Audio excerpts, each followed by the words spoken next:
Cuaderno 219 de Cristianisme y Justicia. Vulnerables. El cuidado como horizonte político. A cargo de José Laguna. José Laguna es teólogo y músico, miembro del área teológica de Cristianisme y Justicia. Ha publicado diversos cuadernos en esta colección.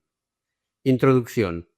Este cuaderno se escribió hace un año, antes de que la COVID-19 nos enfrentara bruscamente con la evidencia de nuestra condición vulnerable, antes de que, como sociedad, tomáramos conciencia de la centralidad de las tareas de cuidados. Cada vez somos más las personas que abogamos por un cambio de paradigma civilizatorio, en el que la vulnerabilidad y los cuidados sean pilares fundamentales. Hace un año, pensar en una sociedad cuidadora era una utopía. Hoy, en tiempos de coronavirus, se ha convertido en una urgencia y en una necesidad. Occidente se ha construido sobre la ficción de la autosuficiencia. El ideal de hombre occidental es el de un individuo soberano absoluto sobre su vida y sus bienes. Un ser autosuficiente que acuerda con otros sujetos tan independientes como él un pacto preventivo de no agresión, fundando así el mito del contrato social que justifica las instituciones educativas, jurídicas y políticas de nuestras democracias liberales. En el paradigma de la autosuficiencia, crecer o madurar serán sinónimos de ir ampliando ámbitos y momentos de independencia. Infancia, vejez o enfermedad serán considerados momentos deficitarios a superar y combatir por cuanto suponen situaciones vitales de especial vulnerabilidad y dependencia de otros. Mientras que paradójicamente los escasos instantes biográficos en los que fantaseamos con no necesitar de nada ni de nadie se propondrán como modelo ideal de una vida autorrealizada. La versión moral de la autosuficiencia, la autonomía, participa del mismo sesgo individualista. En su formulación kantiana, la autonomía determina que cada individuo posee en sí mismo las fuentes de la moralidad, esto es, que más allá y por encima de nuestras relaciones sociales, la conciencia personal dicta a cada individuo particular los imperativos morales que deben regir su comportamiento. A nada que el relato de la autosuficiencia se confronte con la realidad, aparecen las grietas de su inconsistencia. Para empezar, los seres humanos nunca hemos sido autosuficientes. Existimos y nos desarrollamos gracias a la ayuda de nuestros semejantes. Somos una especie animal especialmente frágil, condenada a la inexistencia sin la intermediación de los cuidados ajenos. Y por lo que hace a nuestra pretendida capacidad de conducirnos autónomamente por fines nacionales y o morales, abundan los ejemplos de personas que carecen de la libertad de juicio o de acción que, según la norma occidental, nos define como seres humanos. ¿Cómo un fundamento tan frágil y discutible ha llegado a convertirse en el relato hegemónico de eso que hemos dado en llamar cultura occidental?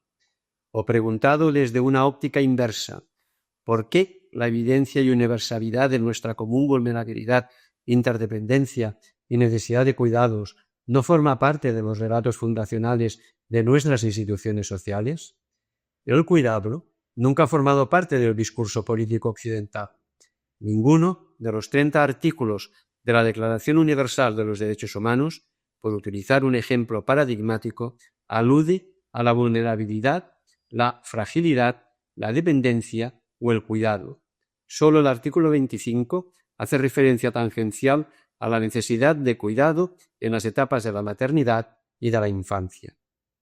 El agotamiento del paradigma de la autosuficiencia. Si hasta hace unas décadas el relato de la autosuficiencia ha servido para responder satisfactoriamente a las demandas de reconocimiento y protección de individuos autónomos vinculados con sus semejantes mediante pactos de no agresión libremente aceptados, no ocurre lo mismo en el tránsito epocal que marca el cambio del milenio actual. La emergencia de nuevos sujetos vulnerables no encuentra discurso jurídico ni político en el que articular sus exigencias. Sujetos colectivos, amorales y afásicos como a las mayorías empobrecidas, excluidas de la comunidad de diálogo donde se pactan los criterios compartidos de justicia y bien común, los animales no racionales incapaces de argumentar ningún fin moral más allá de sus respuestas instintivas, o el sujeto planetario que sufre la explotación de sus recursos y la extinción de su biodiversidad sin voz propia con la que poder reclamar imperativamente un auxilio vinculante, por no hablar de las identidades ocultadas por el discurso heteropatriarcal imperante que niega reconocimiento y derechos a quienes no se ajustan al patrón de género normativo hegemónico. Sujetos que se mueven en la semántica de una vulnerabilidad que reclama cuidados, pero que al no formar parte consciente y libre de ninguna comunidad moral y política, no pueden, según el discurso canónico de la dignidad, exigir ningún derecho. La dignidad androcéntrica, basada en el poder de la especie humana, que ha servido de fundamento para los derechos de hombres y ciudadanos libres, muestra sus límites ante las demandas silenciosas de sujetos vulnerables que aspiran al reconocimiento de una dignidad cosmocéntrica basada en el principio ético de la responsabilidad y el imperativo político del cuidado. Los gritos de un planeta al borde del colapso, unidos al de millones de migrantes que deambulan por el mundo en busca de países de acogida, nos han despertado del sueño narcisista de un individualismo insensato. La Madre Tierra nos confronta con una responsabilidad vinculante radical. Sin su supervivencia, nosotros no existimos. Por otra parte, los migrantes, refugiados y desplazados internos visibilizan la fragilidad de un contrato social inmunológico, incapaz de generar derechos de ciudadanía universalizables y efectivos. Ambas realidades, entre muchas otras, diagnostican el estado terminal del paradigma de la autonomía que tienen en la Declaración de Derechos Humanos de 1948 su epítome más reconocible. Derechos políticos versus cuidados privados, vulnerabilidad, interdependencia, responsabilidad y cuidado nutre el campo semántico de un nuevo paradigma emergente, una nueva cosmovisión que busca situar en la agenda política pública dimensiones que el paradigma anterior relegada al ámbito de la privacidad, las motivaciones personales o las acciones virtuosas. En el relato de la autosuficiencia, los cuidados operan en el contexto de los llamados deberes imperfectos, como la compasión, la limosna, la solidaridad, la beneficencia o la hospitalidad, acciones voluntarias que animan a ayudar a los demás, pero que no pueden invocarse como derechos reivindicables por vía jurídica ni política. En un mundo de seres autosuficientes, ninguna institución puede obligarme a cuidar del otro, y ningún otro puede exigir mi cuidado. Si queremos que el cuidado incida en la esfera política como principio estructurador de las instituciones sociales, hay que sacarlo de la opcionalidad de la benevolencia y hacerlo operar en el ámbito de los derechos exigibles. Una traslación que no vendrá de la mano de la ampliación del listado de derechos humanos, sino de un cambio de cosmovisión. Necesitamos pasar imperativamente del paradigma de la autonomía-derecho al de la vulnerabilidad-cuidado. Creemos que, como afirma Boaventura de Sousa, el discurso de los derechos humanos ha entrado en una etapa inflacionista, en la que, a base de incrementar derechos de primera, segunda, tercera, cuarta generación, ha acabado degenerando en democracias de baja intensidad. Dice de Sousa: el comentario cauteloso expresado con frecuencia contra la sobrecarga de la política de los derechos humanos con derechos nuevos y más avanzados o con concepciones diferentes y más amplias de los derechos humanos es una manifestación tardía de la reducción de los reclamos emancipadores de la modernidad occidental al nivel más bajo de emancipación hecho posible o tolerado por el capitalismo mundial. Los derechos humanos de baja intensidad como la otra cara de la democracia de baja intensidad. Hasta aquí la cita. De los derechos de un ser universal a los cuidados de un ser corporal. La ausencia de la semántica de la vulnerabilidad en nuestra cultura jurídica y política no es casual. responde al destilado final de un discurso hegemónico que en su elaboración histórica ha menospreciado sistemáticamente los relatos de la fragilidad humana, relatos que siempre han estado presentes en la cultura, pero que han sido constantemente ignorados en favor de un discurso esencialista que ha acabado desembocando en la afirmación de un sujeto universal etéreo sin responsabilidades vinculantes. El paradigma de la vulnerabilidad que se está empezando a construir desde saberes críticos y epistemologías subalternas se presenta como una impugnación al modelo esencialista de la modernidad. Afirmar la universalidad de nuestra vulnerabilidad e interdependencia constitutivas es reconocernos primariamente como seres corporales, porque es en nuestro cuerpo físico donde reside la base de nuestra identidad, de nuestra fragilidad y de nuestra necesidad de cuidados. A diferencia de un sujeto universal abstracto que ni sufre ni siente hambre, ni se fatiga ni muere, toda persona sin excepción experimenta la fragilidad y el límite insoslayable de su cuerpo. La teoría crítica feminista ha sabido ver y denunciar las consecuencias políticas del olvido del cuerpo por parte de la filosofía patriarcal sustancialista que determina el discurso de la irresponsabilidad ecosocial. Como afirma Sheila Ben-Habib, sin cuerpo no existen ni cuidado ni justicia. Dice así: la filosofía moral universalista y en concreto las teorías universalistas de la justicia han acentuado nuestro valor como personas morales a costa del olvido y la represión de nuestra vulnerabilidad y dependencia como seres corporales. Las redes de dependencia y el tejido de los asuntos humanos en los que nos hallamos inmersas no son sólo vestidos que se nos van quedando pequeños o como zapatos que vamos desechando, sino que son como lazos que nos vinculan, lazos que modelan nuestras necesidades morales, nuestras identidades y nuestras concepciones de lo que es la vida buena. El yo autónomo no es un yo desencarnado, y la filosofía moral universalista debiera reconocer esa honda experiencia de la formación del ser humano a la que se corresponden el cuidado y la justicia. Hasta aquí la cita. La sustancialización del sujeto no solo afecta a la definición filosófica del mismo, tiene también consecuencias éticas, jurídicas y políticas de enorme calado, porque un ser incorpóreo se convierte automáticamente en un individuo irresponsable. La filosofía tiene aún pendiente el reto de pensar la universalidad desde la vulnerabilidad, el cuidado y la responsabilidad. Este punto, dirá Reyes Mate, es importante porque la universalidad es como una piedra de toque de cualquier racionalidad que se precie. La filosofía no ha conseguido pensarla, sea porque tira por elevación y lo que construye es una universalidad abstracta, como hacen los conceptos, sea porque la concibe como la expansión de una particularidad, como hacen los imperios, sea como suma en la que sólo cuentan los elementos presentes, lo que excluye a los ausentes. La política del cuidado asume el reto de pensar la universalidad desde las singularidades vulnerables y vulnerables.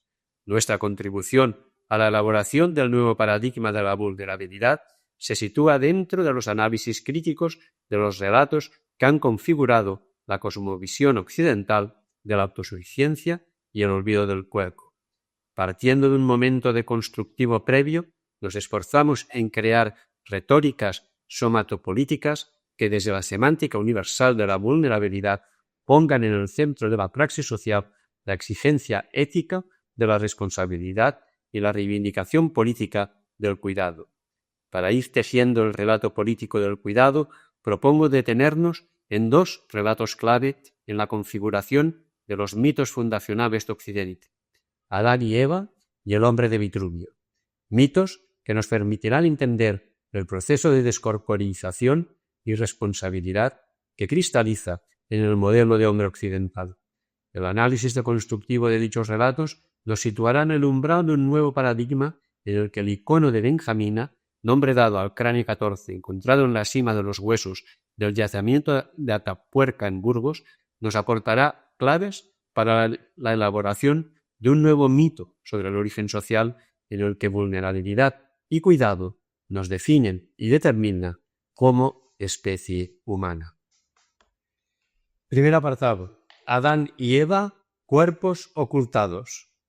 El mito del Génesis, que junto a otros relatos filosóficos, científicos y literarios conforman el ADN de nuestra cultura occidental, fabula el momento en el que Adán y Eva, tras comer del fruto prohibido, caen en la cuenta de su desnudez, sienten vergüenza y cubren sus cuerpos con hojas de higuera.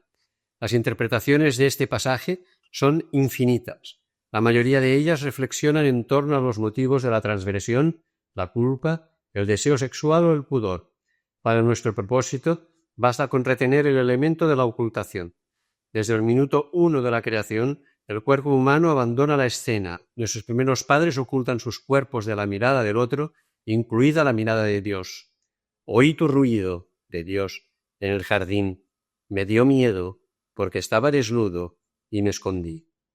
Aunque en el pasaje aludido la ocultación del cuerpo de Adán y Eva es idéntica, el desarrollo cultural de la valoración del cuerpo masculino y femenino recorrerá caminos divergentes.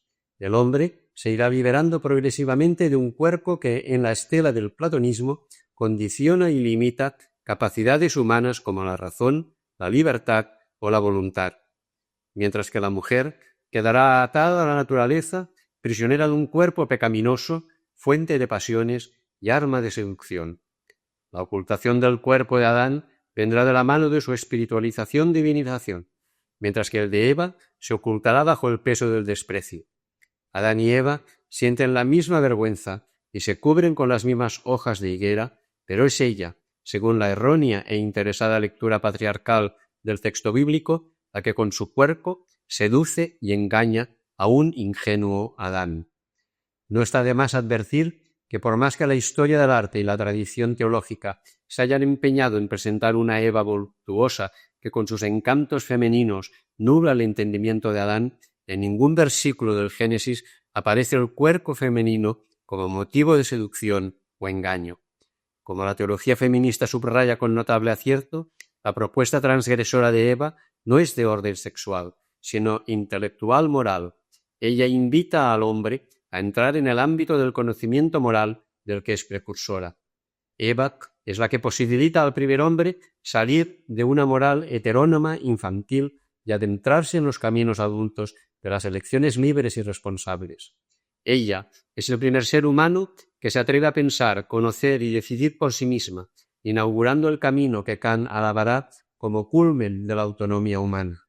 Un relato de preeminencia femenina que será inmediatamente ensombrecido cuando, en la expulsión del paraíso, Eva quede confinada al recinto doméstico de la maternidad, presa de un cuerpo desbridado, dominado por el deseo y sometido al control del varón. Mucho te haré sufrir en tu preñez. Parirás hijos con dolor, tendrás ansias de tu marido, y él te dominará. Mientras que Adán, por su parte, quede condenado a ocuparse del ámbito público del trabajo. El Señor Dios lo expulsó del jardín de Edén para que labrase el suelo de donde había sido tomado. En el espacio de un cuaderno no podemos consignar la génesis de los relatos heteropatriarcales que confinan a las mujeres al espacio reproductivo de sus cuerpos y por asimilación al ámbito doméstico, al tiempo que lideran el alma de los hombres de la condena de la materia para que ellos puedan dedicarse al noble arte del gobierno de la polis.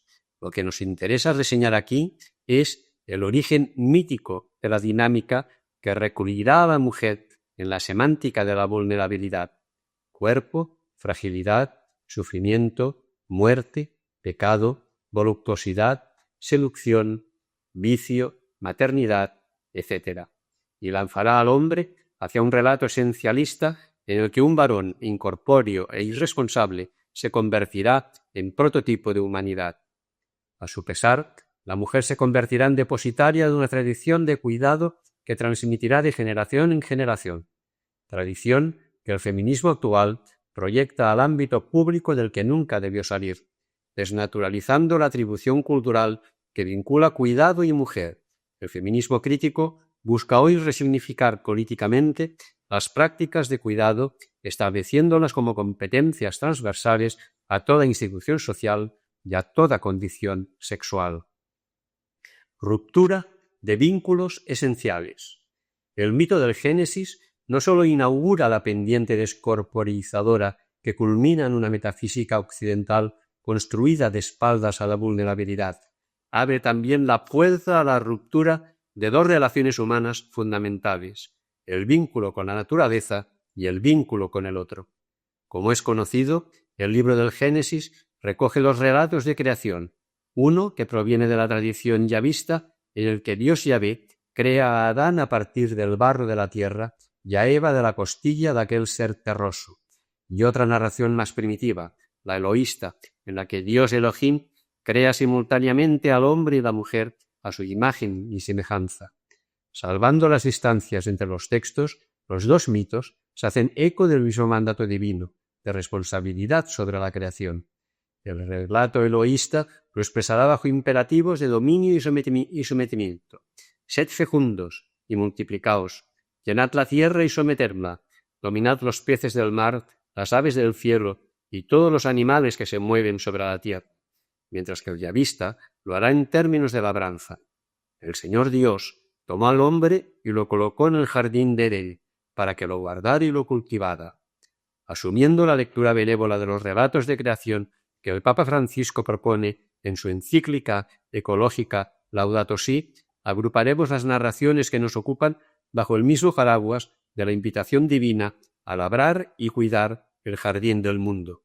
Siguiendo la hermenéutica papal, en los primeros capítulos del Génesis encontramos las semánticas del cuidado y la responsabilidad bajo el mandato divino de proteger, custodiar, preservar, guardar y vigilar la creación. Somos responsables de una creación con la que estamos íntimamente vinculados. En última instancia, todo y todos estamos hechos del mismo barro y modelados por el mismo alfarero. Pero al salir expulsados por la puerta del paraíso, ese vínculo esencial se rompe de manera dramática. La tierra maldecida solo ofrecerá su alimento si se combate contra ella. Maldito el suelo por tu culpa. Comerás de él con fatiga mientras vivas. Brotará para ti cardos y espinas, y comerás hierbas del campo. Comerás el pan con el sudor de tu frente hasta que vuelvas a la tierra. Y la enemistad establecida con la serpiente seductora marcará el origen de la hostilidad entre el ser humano y el resto de los animales. La ruptura de la fraternidad. Siguiendo el relato del Génesis, la ruptura de los vínculos con la naturaleza llega hasta la disolución de los vínculos sociales. La inquietante respuesta de Caín al interés divino por la suerte de su hermano Abel, ¿soy yo acaso el guardián de mi hermano?, marca a fuego el interrogante que atraviesa toda la historia de la humanidad. En la trama de la narración, la pregunta divina por la suerte de Abel es una cuestión retórica y la respuesta de Caín una excusa dilatoria. Tanto Dios como los lectores somos conocedores del fratricidio que se ha cometido previamente. El mito no busca resolver el enigma de la muerte de Abel, sino establecer de modo definitivo la cuestión transcultural que late en el corazón de toda sociedad. ¿Por qué hemos de preocuparnos por la suerte de nuestros hermanos? ¿Será verdad que, como afirmaba provocativamente Zygmunt Bauman, no hay ninguna buena razón para que debamos ser guardianes de nuestros hermanos, para que tengamos que preocuparnos, para que tengamos que ser morales? Expulsados del paraíso, los seres humanos vagamos por la historia escondiéndonos de la mirada divina que nos recuerda una y otra vez la responsabilidad ecosocial de nuestros vínculos primigenios. Antes que individuos autosuficientes, somos cuidadores y hermanos. ¿Huérfanos? Acierta el ecologista Jorge Reichmann al designar la orfandad como síntoma existencial de nuestra época. El humanismo antropocéntrico nos ha situado fuera y por encima de la naturaleza, rompiendo así el vínculo esencial con la naturaleza que el relato y la praxis ecológica buscan suturar. Dice Reichmann, uno de los principios fundamentales del humanismo por antonomasia, el humanismo del Renacimiento europeo, era precisamente un redescubrimiento de la continuidad, unity, de los seres humanos con la naturaleza. Pero en muchas ocasiones se ha afirmado el humanismo precisamente separando al ser humano de la naturaleza. El humanismo descentrado, el humanismo de orfandad, el humanismo no antropocéntrico que profesamos no es el de los seres humanos que se sienten fuera de la naturaleza y por encima de ella, sino muy dentro de ella y construyendo simbiosis con ella. Coincidimos en el diagnóstico de Reisman, aunque nos parece que su propuesta de simbiosis con la naturaleza no responde satisfactoriamente a la radicalidad de la pregunta que lanza la orfandad. A nuestro juicio, el aislamiento de la orfandad pide resolverse en el vínculo de la filiación y no en el de la fusión oceánica. Pero más allá de debates terminológicos, hay una coincidencia en afirmar que la nueva política de un mundo huérfano requiere del concurso de relatos vinculantes. Necesitamos narraciones que, como escribe de la Cortina, nos recuerden que los otros son para nosotros carne de nuestra carne y sangre de nuestra sangre, y que por eso, precisamente, estamos mutuamente obligados. En la raíz de la nueva semántica sociopolítica de la vulnerabilidad y el cuidado, lo que está en juego precisamente es la capacidad de reconstruir las filiaciones vitales que el discurso de la modernidad occidental ha roto, ignorado y o diluido. ¿Cómo afirmar obligaciones fraternas en una situación de orfandad? ¿Por qué habríamos de comportarnos como hermanos si no reconocemos la descendencia de un padre-madre común, más allá de la expresión religiosa de este vínculo esencial? Pudiera ocurrir que el superhombre nietzscheano que proclamaba la muerte del padre en su reivindicación madura de libertad acabe viviendo bajo la estirpe de Caín, en una sociedad irresponsable en la que un conglomerado informe de superhombres huérfanos no se necesitan ni tampoco se cuidan. No creo exagerar si afirmo que nuestras sociedades neoliberales no andan muy lejos de este escenario cainita. Una de las mayores aportaciones que las religiones pueden ofrecer a la configuración de un nuevo relato ecosocial es mantener vivas sus narraciones y sus transmisiones de fraternidad, cuidado y vulnerabilidad. De la modernidad hemos aprendido que, en ausencia de relatos de cuidado, el único mito social que se puede construir es el del contrato, y huelga decir que contrato y cuidado fundan vínculos sociales y prácticas políticas divergentes. Cristianismo, cuerpo y fraternidad. Como tendremos oportunidad de desarrollar más adelante, el cristianismo es una de las tradiciones religiosas que puede contribuir de forma determinante a la elaboración del nuevo relato somatopolítico del cuidado, siempre y cuando, eso sí, sea capaz de liberarse de las lecturas esencialistas impuestas por el discurso teológico de la modernidad. El cristianismo establece dos afirmaciones básicas sobre la divinidad. Dios se encarna y Dios es Padre. El Evangelio de Juan llena de corporalidad histórica la encarnación divina cuando afirma expresamente que el Logos se hace sarx, esto es, la palabra se hace vulnerabilidad en su expresión griega más radical. Y por lo que respecta al modelo de paternidad con el que Jesús presenta al Yahvé de la Alianza y Señor de los ejércitos, llama poderosamente la atención la masculinidad alternativa con respecto al discurso patriarcal de su época, con el que muestra a un papaíto, apá, solícito a alimentar a sus hijitos, danos hoy nuestro pan de cada día, y preocupado de forma obsesivamente senil por la suerte de un hijo pródigo.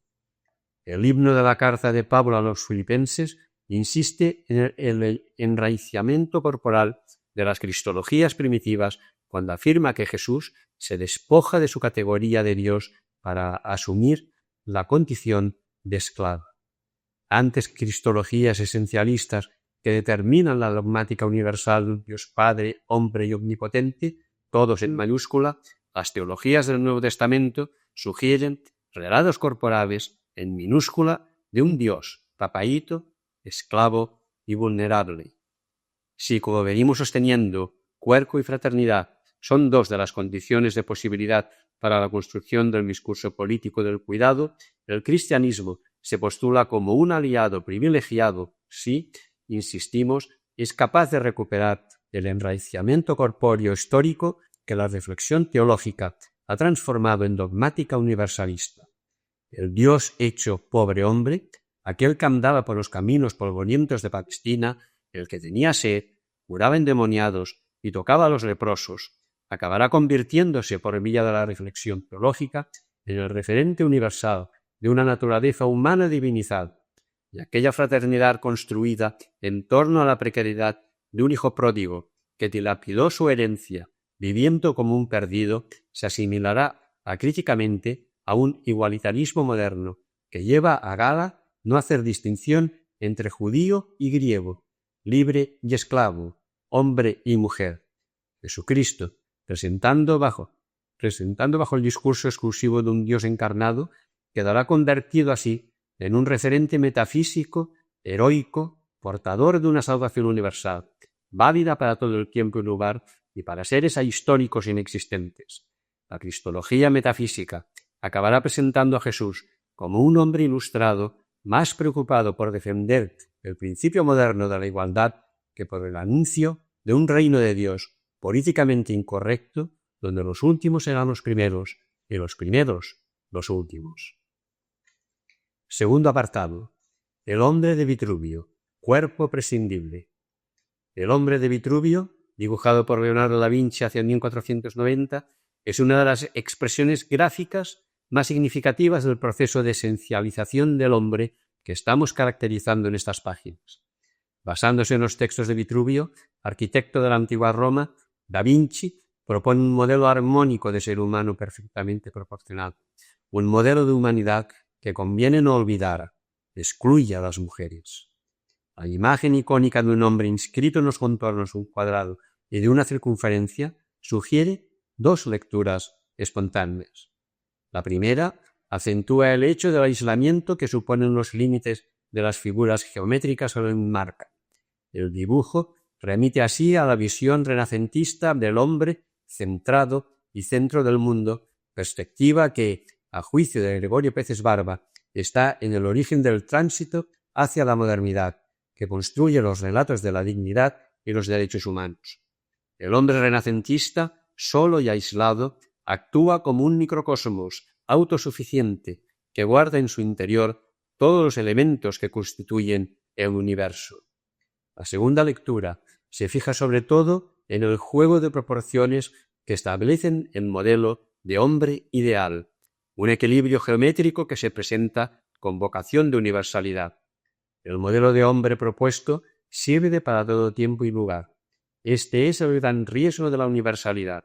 A medida que se elaboran abstracciones generales con capacidad de englobar a toda la humanidad, acaba por no definir a ningún ser humano concreto y real. Las filosofías idealistas que fundamentan nuestros mitos sociales traspasan el límite razonable de la generalización para terminar cayendo en un universalismo incorpóreo que define a un ser tan perfecto como inexistente. Los padres del pensamiento moderno elaborarán teorías sobre un hombre universal que en sus expresiones extremas siguen siendo válidas aún en la hipótesis de que no existiera ningún ser humano sobre la faz de la Tierra. Es el caso de la epistemología cartesiana y la moral kantiana. Para Descartes, el a priori que sustenta su duda metodológica funciona incluso en ausencia del cuerpo. Examiné después atentamente lo que yo era y viendo que podía fingir que no tenía cuerpo alguno y que no había mundo ni lugar alguno en el que yo me encontrase, pero no podía fingir por ello que no fuese, sino al contrario. Tampoco para Kant la singularidad de la corporalidad histórica es relevante para la conformación de su sistema moral. Es más, según él, todo lo que sea empírico amenaza con contaminar una razón universal que antecede a los sujetos como legisladora categórica. Como denuncia certeramente Joan Carles Mèlich, para Kant la contingencia, las emociones, el cuerpo, la finitud, todo esto resulta nocivo para la ética. Aunque no existiera ningún ser humano en el mundo, aunque nadie fuera moral, la ética seguiría siendo aporíctica, universalmente válida, y nunca dependería de factores empíricos. Sin cuerpo no hay sufrimiento. Como advertíamos más arriba, el problema de la descorporización del hombre en favor de postulados universalistas impacta de forma determinante sobre los sistemas éticos, jurídicos y políticos que estructuran nuestra vida cotidiana. Cuando un sistema social se construye desde la generalidad del todo, se hace inmune al sufrimiento y, en última instancia, a la muerte. La filosofía, dirá Reyes Mate, no ha tenido el valor de mirar de frente a la muerte, porque sólo se ha interesado por lo abstracto, por lo esencial, es decir, por el todo, y el todo no muere. Quien muere es el individuo, pero eso no le ha interesado a la filosofía. El pensamiento occidental se ha construido de espaldas al sufrimiento, al dolor, a la finitud y a la muerte, de espaldas, en definitiva, a la vulnerabilidad. Tanto las metafísicas, Kant, Hegel, como las éticas formales, Habermas, Rawls, extirpan de la historia a los individuos concretos para subsumirlos en un sujeto universal que se plantea su consistencia última y sus deberes éticos desde la atalaya de principios universales o desde las reglas de un juego de neutralidades que no se dejan afectar por el sufrimiento. Frente a esta abstracción idealista, la semántica somatopolítica del cuidado sitúa la realidad de la vulnerabilidad en el quicio de la definición del ser humano. La herida de la vulnerabilidad cierra la puerta a todo escapismo filosófico. Lo que sea en última instancia el ser humano ha de responderse mirando de frente a la muerte, expresión límite de la vulnerabilidad. Y es preciso que, una vez en su vida, el hombre salga. Debe un día tomar en su mano, lleno de recogimiento, la preciosa redoma. Ha de haberse sentido una vez en su temible pobreza, soledad y desapego del mundo entero, y ha de haber sostenido toda una noche la mirada de la nada. Mas la tierra lo reclama de nuevo. No debe apurar en esa noche el oscuro zumo. Le está destinada otra salida del paso estrecho de la nada, que no es precipitarse en las fauces del abismo. El hombre no debe arrojar de sí la angustia de lo terrenal. En el miedo a la muerte debe permanecer. Si la filosofía no quisiera taparse los oídos ante el grito de la humanidad angustiada, tendría que partir, y que partir con conciencia de que la nada de la muerte es algo, de que cada nueva nada de muerte es un algo nuevo, siempre nuevamente vaporoso, que no cabe apartar ni con la palabra ni con el silencio, y en vez de la nada una y universal que mete la cabeza en la arena ante el grito de angustia de la muerte, y que es lo único que quiere la filosofía que preceda al conocimiento uno y universal, tendría que tener el valor de escuchar aquel grito y no cerrar los ojos ante la atroz realidad. Vitruvio, ¿un hombre sin hermanos? La autosuficiencia del hombre de Vitruvio lleva a preguntarnos por las razones que podrían sacarle de su ensimismamiento para iniciar el camino hacia el cuidado del otro, porque, como microcosmos autosuficiente, Vitruvio posee en su interior las fuentes de su moralidad y sociabilidad. Sabe qué debe hacer aunque nadie se lo demande. En esa autonomía solipsista reside el enorme problema de la debilidad ético-política de nuestros sistemas sociales actuales. Hemos construido instituciones morales, jurídicas y políticas que definen y protegen marcos cerrados de deberes y derechos individuales de Vitruvios que afirman no necesitarse, círculos identitarios impermeables a la alteridad suficiente, que es la que en última instancia reclama cuidados.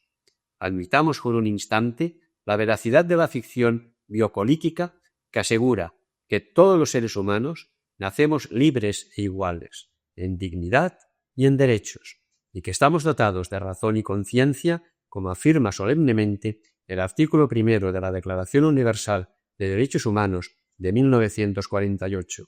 La cuestión relevante viene a continuación con sólo convertir en interrogante lo que el segundo término del enunciado presenta como imperativo, a saber, por qué el supuesto de nacer libres conlleva el deber de comportarnos fraternalmente unos con otros. ¿Por qué el creernos iguales habría de abocarnos necesariamente a comportarnos de forma solidaria? Sobre esta falacia naturalista la que conecta al ser con el deber, se ha construido gran parte del pensamiento ético, jurídico y político occidental. Un discurso frágil que empieza a mostrar signos de agotamiento. Las grietas que hoy amenazan el contrato social sobre el que se asienta el edificio de nuestros estados de bienestar son los efectos visibles de una cimentación originariamente deficiente. Aunque la tríada revolucionaria libertad, igualdad y fraternidad se presente como un sistema sólido, vinculado y vinculante, los evidentes desarrollos de los valores de la libertad y la igualdad nos han traducido en unas mayores dosis de fraternidad, por la sencilla razón de que el fundamento de esta última no se nutre de aquellas. Por más que Occidente se empeñe en hacer derivar deberes de una naturaleza humana aparentemente objetiva, conviene advertir que la ética surge allí donde el sufrimiento del otro exige mi respuesta, allí donde se rompen la circunferencia y el cuadrado, que establecen las fronteras de la moralidad previsible. La construcción de la política del cuidado surge como respuesta a la pregunta de Dios por la suerte de Abel: ¿dónde está tu hermano? Un interrogante que un Vitruvio, educado como hijo único, no puede llegar a escuchar. El colapso de la universalidad. No negamos los logros jurídicos y políticos conseguidos por el discurso de la universalidad. La generalización de los derechos individuales son una buena muestra de ello, pero no debemos ignorar la inversión ideológica que se está produciendo en nuestro tiempo en el relato de los derechos humanos, una alteración perversa que proclama derechos universales de seres humanos abstractos como coartada para violar los derechos reales de individuos concretos. Es necesario recordar a los miles de cadáveres de personas libres e iguales en dignidad y derechos que yacen en el fondo de un Mediterráneo convertido en fosa común. El mercado neoliberal también encuentra en el relato de la universalidad una justificación para sus prácticas financieras que teóricamente benefician a un sujeto planetario global, ignorando a los individuos concretos que sufren en carne propia los efectos de una economía depredadora. Urge recuperar y construir relatos de vulnerabilidad para neutralizar el discurso neoliberal monocultural que, apelando a los principios solidarios de un igualitarismo universalista, ignora de facto el sufrimiento histórico concreto de individuos, pueblos y planeta. Tercer apartado. Benjamina, cuerpo vulnerable. En el año 2001, un grupo de paleoantropólogos encontraron la bóveda de un cráneo muy fracturado en la cima de los huesos de los yacimientos de Atapuerca, el cráneo 14. Al año siguiente, localizaron más fragmentos que permitieron una reconstrucción casi completa de aquella cabeza curiosamente anómala. El cráneo 14 presentaba una deformidad que los expertos identificaron como craneosinostosis, una enfermedad rara relacionada con la fusión prematura de los huesos de la cabeza y que en la actualidad afecta a menos de 6 personas por cada 200.000 habitantes. Benjamina, así la bautizaron al determinar que aquel cráneo asimétrico era de una preadolescente, padecía una enfermedad incompatible con la vida hace 500.000 de años. Pero sorprendentemente, aquel cráneo pertenecía a una homínida de unos 10 años. La pregunta que el equipo de Ana Gracia y Juan Luis Arzuaga se plantearon inmediatamente es si un individuo así podría haber sobrevivido por sus propios medios en un grupo nómada de cazadores-recolectores. La respuesta obviamente era no. Si Benjamina sobrevivió hasta la preadolescencia es porque el grupo cuidó de ella. La alimentaron, la trasladaron de un lugar a otro, le ofrecieron cobijo y abrigo, etc. El caso de Benjamina no es único en Atapuerca. Miguelón, un homínido que murió alrededor de los 35 años, padecía una infección dental que le impediría comer a no ser que alguien masticara por él. O Elvis, un individuo con una patología degenerativa de cadera que le impediría cazar, andar largas distancias o incluso mantenerse de pie y que sorprendentemente murió anciano hacia los 45 años. Benjamina, Miguelón y Elvis son la evidencia palpable del vínculo compasivo de nuestra naturaleza humana. una muestra de que la interdependencia y el cuidado nos definen como especie.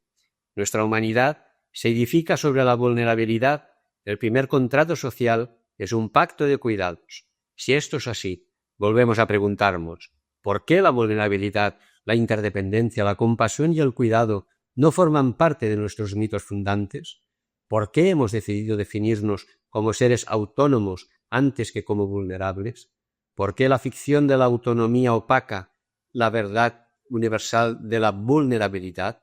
No soy ingenuo, no pretendo dibujar un paraíso idílico de homínidos compasivos regidos exclusivamente por el principio del cuidado. No busco reeditar el mito del buen salvaje.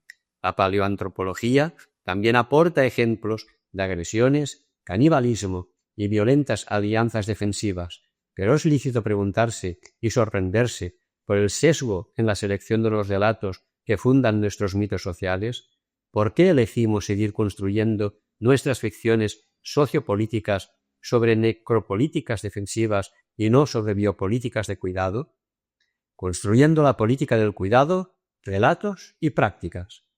Toda praxis política se sustenta sobre un relato de sentido, previos filosóficos, epistemológicos, éticos, culturales, etc., que conforma un conglomerado de evidencias incuestionables sobre las que construimos nuestras instituciones sociales, jurídicas y políticas.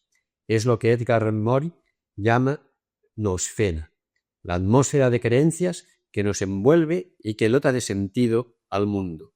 Pues bien, si queremos que el cuidado forme parte de los elementos configuradores de la práctica política, es fundamental que el relato de la vulnerabilidad se adentre como un caballo de Troya en la noosfera en la que se tejen nuestras creencias sociales. La vulnerabilidad, el cuidado o la interdependencia no son matices, llamadas de atención o sensibilidades a añadir a una práctica política socialmente aceptable. El cuidado no viene a adjetivar sustantivos ya establecidos: derechos, justicia, democracia, igualdad.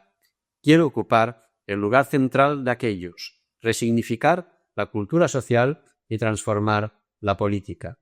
El cuidado quiere meterse en el corazón mismo de la democracia para transformarlas desde dentro. Coincidimos con Joan Tronto en que ha llegado el momento en que el cuidado entre en la configuración de la ciudadanía democrática. Dice así: la inclusión de los cuidados en las actividades, los intereses y la vida de los ciudadanos democráticos representa verdaderamente la próxima frontera y puede ser la última a atravesar por la teoría de la democracia. Proponemos sustituir el paradigma de Vitruvio por el paradigma de Benjamina, romper el relato hegemónico de la autosuficiencia y recuperar los relatos periféricos de la interdependencia. Planteamos definirnos y articularnos social y políticamente desde el cuerpo vulnerable y dependiente de Benjamina y no desde el espíritu puro e irresponsable de Vitruvio. En un relato aún en gestación es importante alimentar el campo semántico que lo dota de contenido. Con el deseo de contribuir al rearme de significado de la política del cuidado, propongo transitar por algunos de los significantes políticos que se esconden tras el concepto de vulnerabilidad. Somos vulnerables. La vulnerabilidad no es un accidente, algo que le ocurre de vez en cuando a un ser autosuficiente e inmune.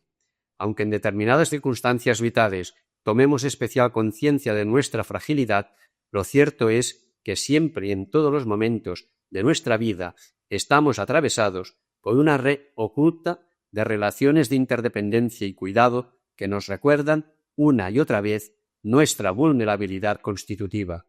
Podemos discutir sobre si todos nacemos libres e iguales, si poseemos una naturaleza común como especie humana o sobre el significado real de una dignidad universalmente compartida, pero de lo que no cabe duda es que todos los seres vivientes somos vulnerables. Puede discutirse, y de hecho se discute filosóficamente, si el ser humano goza de una dignidad especial en el conjunto de la naturaleza. Se discute si su lugar preeminente en el conjunto del cosmos es verídico o una simple reivindicación gremial, pero lo que no entra en el terreno de la discusión es su radical vulnerabilidad. lo que nos une a los seres humanos, más allá de nuestras evidentes diferencias, es la vulnerabilidad. La vulnerabilidad, dirá Judith Butler, es una condición que no puede ser ignorada, superada ni revertida.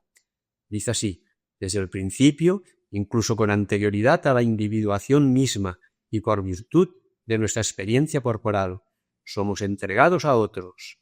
Esto nos hace vulnerables a la violencia, pero también a otra serie de contactos que van desde la erradicación de nuestro ser en un extremo hasta el sostén físico de nuestras vidas en el otro extremo.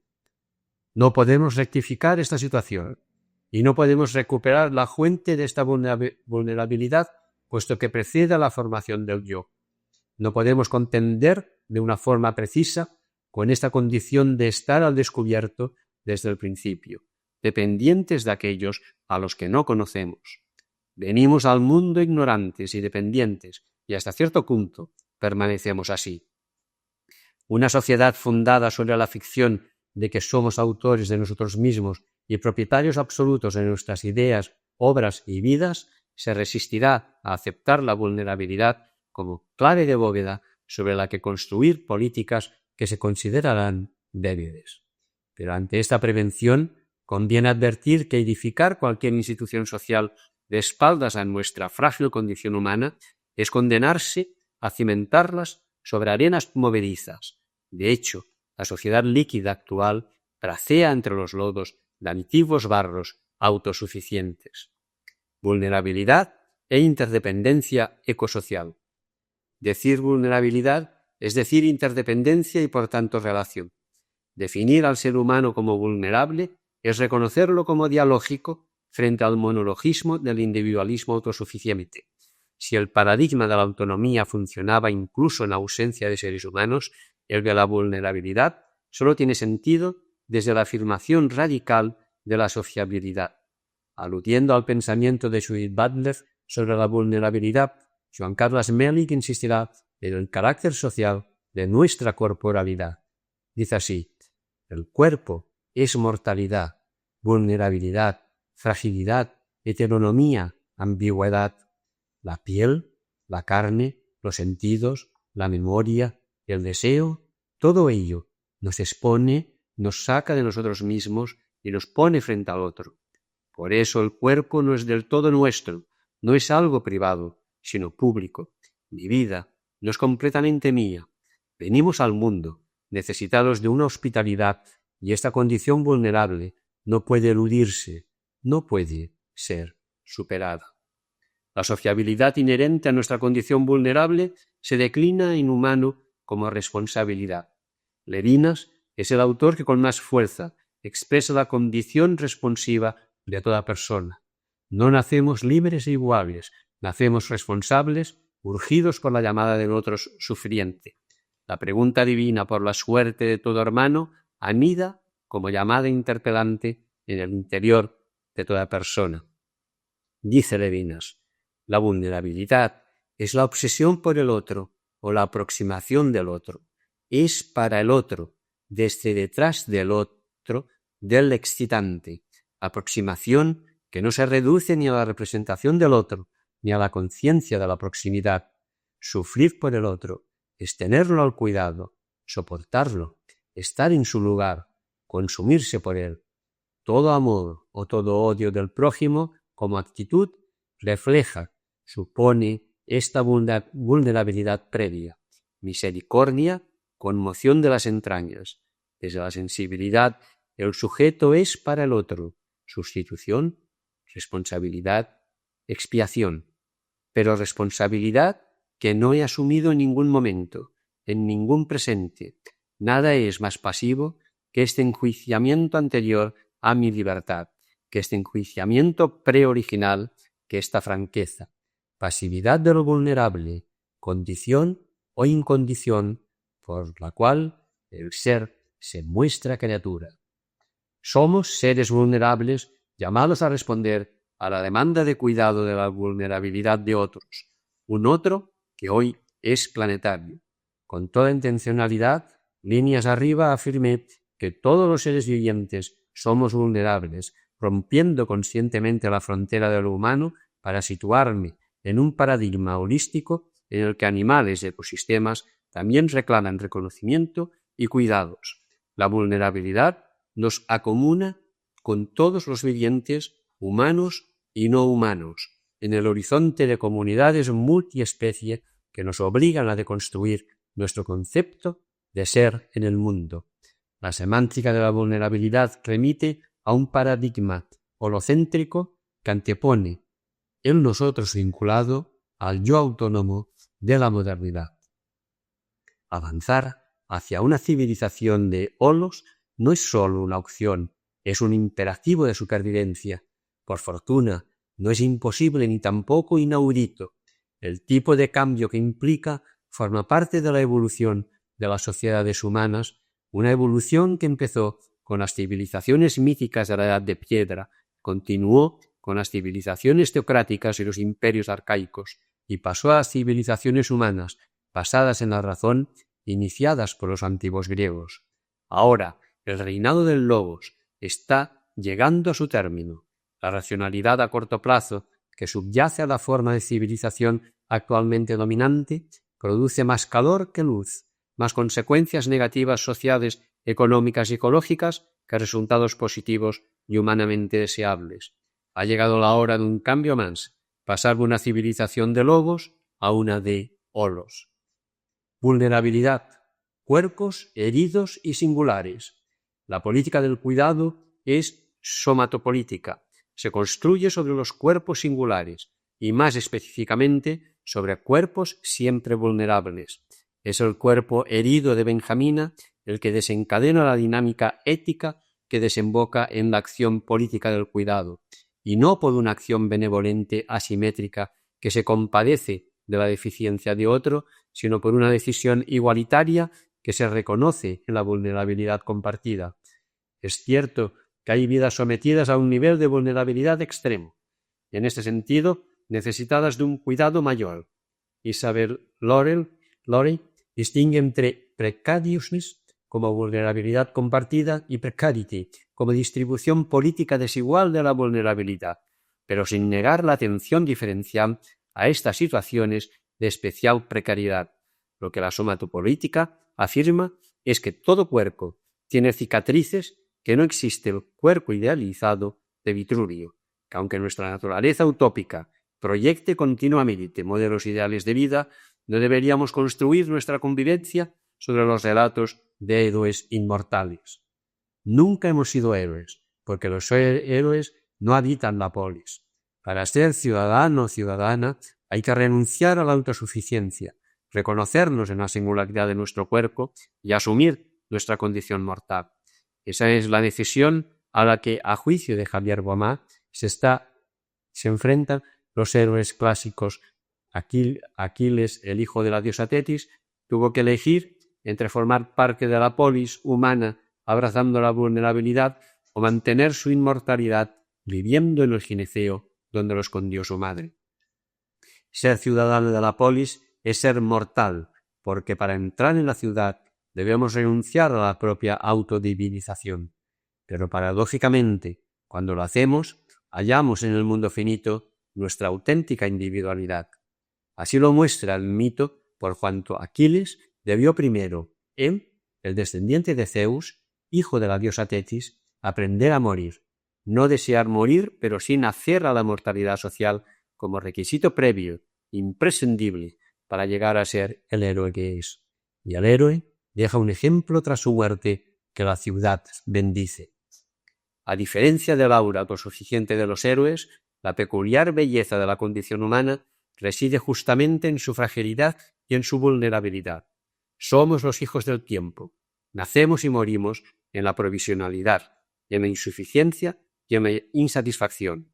Si esta es nuestra condición, ¿por qué no empezar a construir una polis a la medida de ciudadanos frágiles y vulnerables? Vulnerabilidad y autonomía. Definirnos como seres vulnerables no implica renunciar a la autonomía. A diferencia de los animales y sin negar la singularidad de cada uno de los miembros de las distintas especies, los seres humanos no estamos determinados a reproducir rutinas instintivas o reacciones defensivas de supervivencia. Nuestro campo de decisión es infinitamente más amplio. Hay tantos horizontes vitales como individuos. La plasticidad de poder construirnos nos configura como seres autónomos con capacidad de proyectar nuestros propios fines vitales. Una proyección hacia la autonomía que se hará siempre desde nuestra vulnerabilidad constitutiva. La autonomía, dirá Lidia Feito, es una tarea, es algo que hay que ganar. Debemos llegar a ser autónomos precisamente porque somos vulnerables y nuestro horizonte, nuestro objetivo es la búsqueda de esa autonomía. La vulnerabilidad antropológica intrínseca es entonces no sólo una afirmación de nuestra impotencia o debilidad, sino antes bien una constatación de la vida como quehacer, como algo por construir desde nuestra radical finitud. Llegar a ser aquello que deseamos desde lo que somos es el itinerario vital de toda vida humana, y el desde lo que somos se llama también vulnerabilidad. La autonomía, la independencia o la autosuficiencia no son puntos de partida, sino horizontes de llegada. Es en esta dualidad de seres vulnerables que aspiran a ser autónomos en la que se establece la necesaria relación entre ambos términos. En su propuesta de ciudadanía cordial, Adela Cortina reconoce que el telos humano de una vida orientada por fines morales universalizables constituye una meta final que parte del dato incuestionable de la vulnerabilidad. No existe la independencia, que ha sido el santo y seña de las teorías atomistas, sino la interdependencia de los iguales. Las personas, vulnerables de hecho y autónomas en proyecto, se necesitan mutuamente en el seno de la ciudad para conquistar su señorío. La vulnerabilidad tiene una preeminencia estructural sobre la autonomía. La autonomía no viene a remediar o superar la carencia de una vulnerabilidad inicial. No se trata de que llegando a ser autónomos, si esto fuera posible, dejemos de ser vulnerables. La vulnerabilidad está presente y acompaña todos y cada uno de los momentos madurativos de una autonomía siempre en proceso. Nunca dejamos de ser vulnerables. La vulnerabilidad pone a la autonomía en su sitio, la desplaza del ámbito de la naturaleza que pretende dictar lo que somos, llevándola al horizonte de la ética que expresa utópicamente lo que deberíamos ser. Una traslación que, según Paul Ricoeur, sitúa a ambas en el terreno de la paradoja. Es el mismo ser humano el que es lo uno y lo otro, autónomo y vulnerable, bajo dos puntos de vista diferentes. Y es más, no contentos con oponerse, los dos términos se componen entre sí. Autonomía es la de un ser frágil, vulnerable, y la fragilidad no sería más que una patología si no fuera la fragilidad de un ser llamado a llegar a ser autónomo, porque lo es desde siempre, de una cierta manera. He aquí la dificultad con la que hemos de confrontarnos. La somatopolítica del reino de Dios. Lo anticipábamos al inicio de este cuaderno. El cristianismo puede ser un aliado privilegiado en la construcción de un nuevo paradigma político del cuidado si es capaz de poner en valor sus relatos de vulnerabilidad. Propongo algunas pistas intuitivas que apuntan hacia desarrollos futuros. Prostitutas, endemoniados, leprosos, cojos, ciegos, hambrientos. Los evangelios presentan un mosaico infinito de cuerpos vulnerados y vulnerables. En íntima relación con esos cuerpos, también encontramos en el Nuevo Testamento una nutrida colección de prácticas de cuidados, relatos de filiación y experiencias de fraternidad. Relatos y prácticas que articulan el prototipo de una política del cuidado tan novedosa como desconcertante. Desde la perspectiva de este cuaderno, no resulta descabellado referirse al reino de Dios como una concreción real de lo que venimos llamando somatopolítica del cuidado.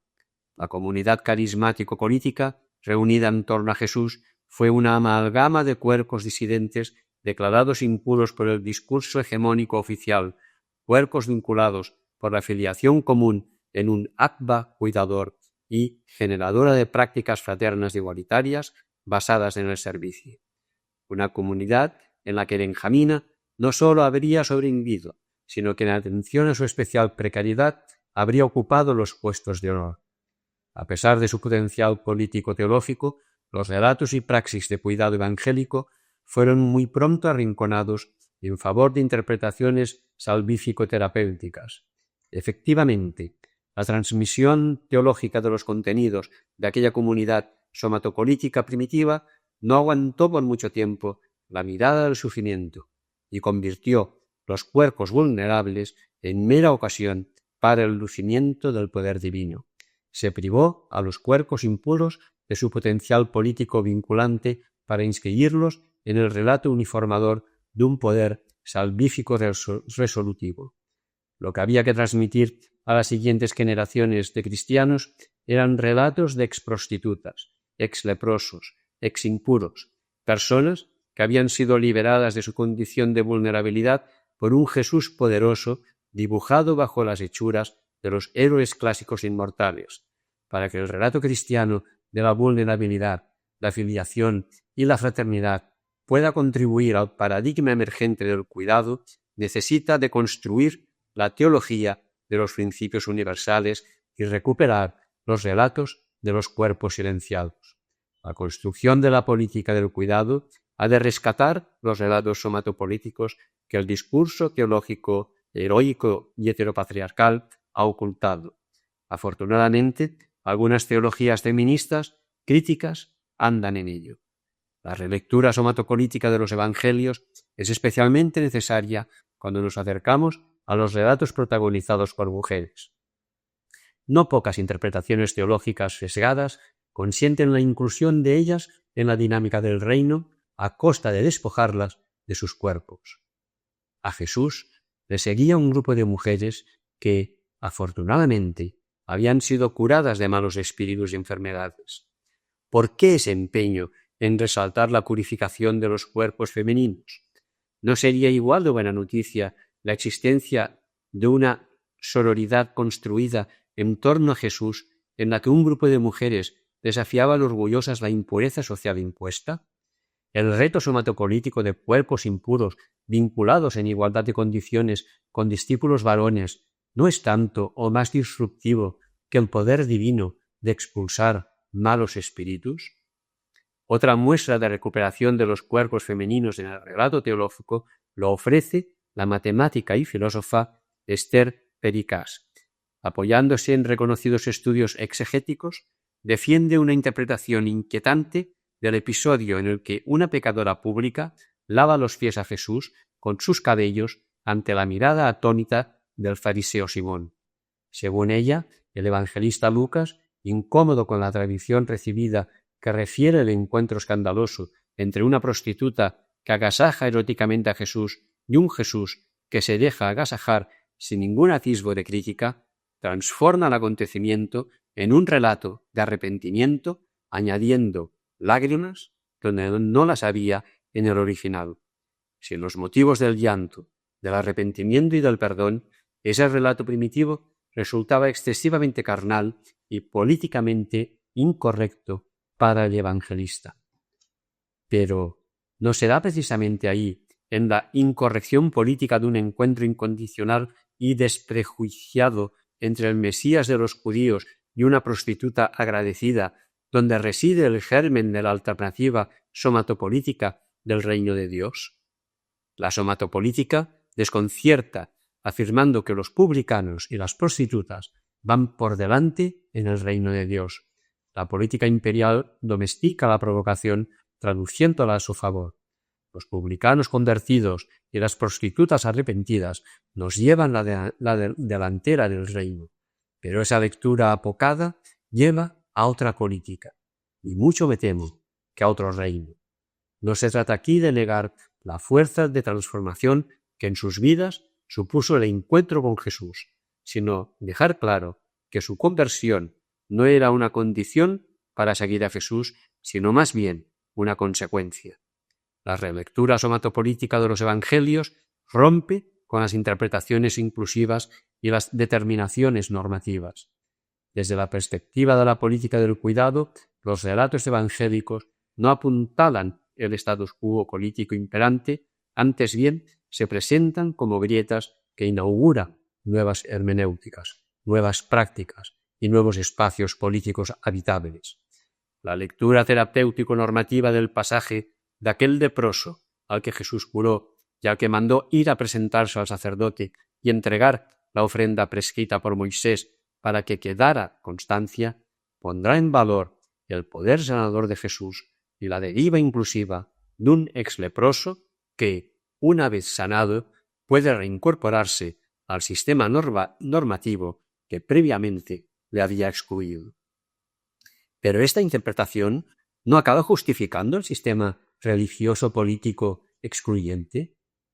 En la interpretación somatopolítica, el testimonio de la ofrenda que el exleproso pone ante el sacerdote no funciona como llave que abre la puerta para la reintegración del expulsado, sino como constancia de que en otro lugar y con otras prácticas su cuerpo queda reconocido e integrado en una comunidad no excluyente. Su ofrenda testimonia la existencia de una alternativa política no regida por el discurso y las prácticas del templo. ¿Por qué desearía volver al redil normativo del relato hegemónico puro-impuro alguien que ha disfrutado de la narración liberadora de una praxis de cuidado incluyente y simétrica? No olvidemos que Jesús toca a leprosos, participando así de su impureza. ¿Por qué no imaginar una comunidad de cuerpos vulnerables con capacidad para generar relatos y conocimientos subalternos a la epistemología imperial existente? Vitruvio puso toda clase de excusas para no acudir al banquete. El anfitrión indignado mandó traer entonces a todas las benjaminas pobres, viciadas, ciegas y cojas que hambreaban cuidados en plazas y calles. En ningún sitio pone que aquellas benjaminas invitadas tuviesen que dejar a la puerta del comedor su pobreza, su invalidez, su ceguera o su cojera. Hasta ahora se nos ha explicado el texto aludiendo a la cerrazón de los ricos, a la magnanimidad del anfitrión, a la disponibilidad de los invitados o al carácter alegórico que ve en los invitados a gentiles y paganos no judíos.